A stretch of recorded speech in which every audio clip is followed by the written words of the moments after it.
Pagi baru telah tiba, malam pun berlalu. Selamat pagi ibu bapa, oma opa, dan saudara-saudaraku yang baik. Kiranya kita memasuki hari baru ini dengan pengharapan di dalam Tuhan, Sang Pemilik kehidupan yang kita kenal dalam Yesus Kristus.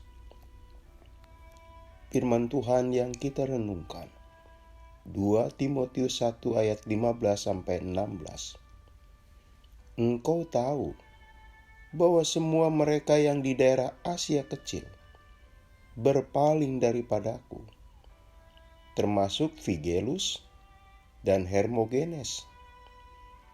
Tuhan kiranya mengaruniakan rahmat-Nya kepada keluarga Onesiforus yang telah berulang-ulang menyegarkan hatiku. Ia tidak malu menjumpai aku di dalam penjara. Saudaraku, dulu ada sebuah lagu menceritakan tentang penjara. Digambarkan betapa susahnya bagi mereka yang masuk di sana. Penggalan lagu itu menyatakan, masuk gemuk, pulang tinggal tulang. Memang, menjalani hari-hari di penjara sebagai tahanan sungguh berat. Sebab namanya penjara, di sana tidak ada kebebasan. Hidup dikurung oleh tembok yang tebal dan sempit. Menu makanan pun apa adanya. Kesusahan penjara harus dialami hamba Tuhan yang setia, Rasul Paulus. Karena pemberitaan Injil, dia harus menghuni penjara. Selain kondisi penjara yang jauh dari menyenangkan, dia pun dilupakan oleh orang-orang Kristen lainnya. Mereka tidak mengulurkan pertolongan apapun. Padahal sebelumnya ada kerjasama di antara mereka. Dan Rasul Paulus sempat merasakan keramahan mereka. Saudaraku, Rasul Paulus mengalami penderitaan ganda. Sudah dipenjara, dilupakan serta ditinggalkan pula. Yang melakukan itu bukan 1-2 orang, melainkan semua orang-orang Kristen yang ada di kota Roma. Teramat berat apa yang dijalaninya.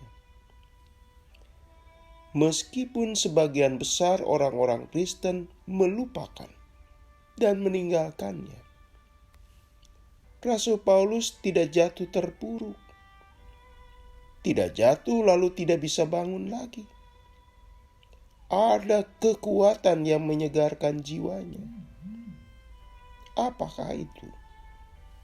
Dalam hal ini, ternyata masih ada keluarga yang tetap peduli atasnya.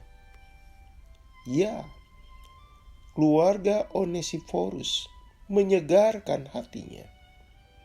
Bahkan berulang kali. Di saat semua orang pergi, keluarga ini membahagiakan Rasul Paulus.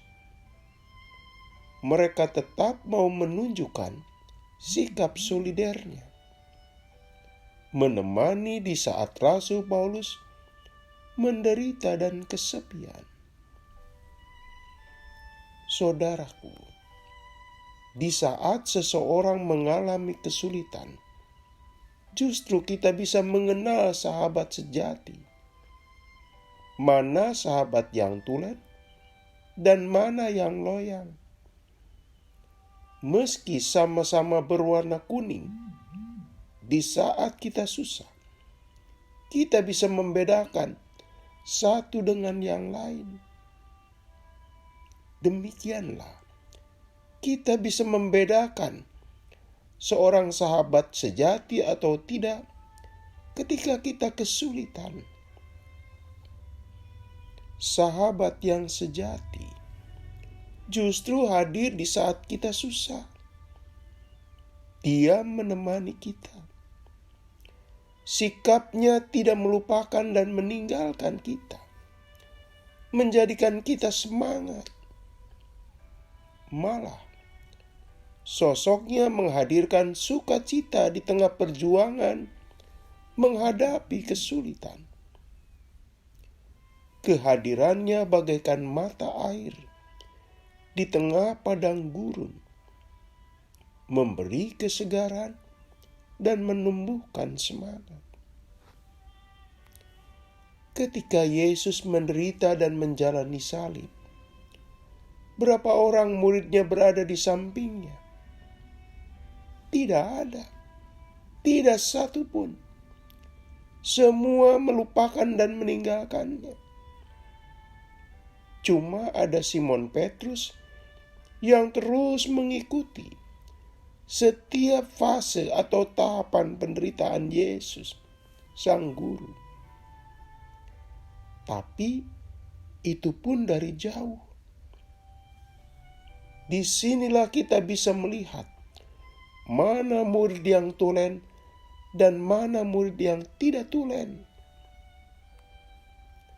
Saudaraku, Christopher Gardner, putra seorang jutawan di Amerika Serikat, saat dia kecil bersama ayahnya, pernah hidup susah. Mereka hidup menggelandang. Setelah besar dan melimpah hartanya, Christopher ditanya, apa yang masih diingat dari pengalaman hidupnya yang dulu susah? Dia berkata, bila aku mau berangkat tidur, ada ayahku di samping kananku. Bila aku bangun pagi, ada ayah di samping kiriku. Itu yang selalu aku ingat. Artinya, di saat-saat tersulit hidupnya, ayahnya selalu mendampinginya. Dan itu yang menguatkannya. Saudaraku, alangkah baiknya dan indahnya kita bisa menguatkan dan menyegarkan hati orang yang tengah terbeban. Mari kita berdoa. Tuhan, jadikan kami bisa hadir di saat orang yang kami kenal dan kasihi tengah terpuruk, agar mereka kuat dan mempunyai hati yang bersukacita. Dalam nama Yesus kami berdoa. Amin. Selamat pagi saudaraku. Selamat memasuki hari baru. Bersama Pendeta Emeritus Supriyatno. Tuhan memberkati.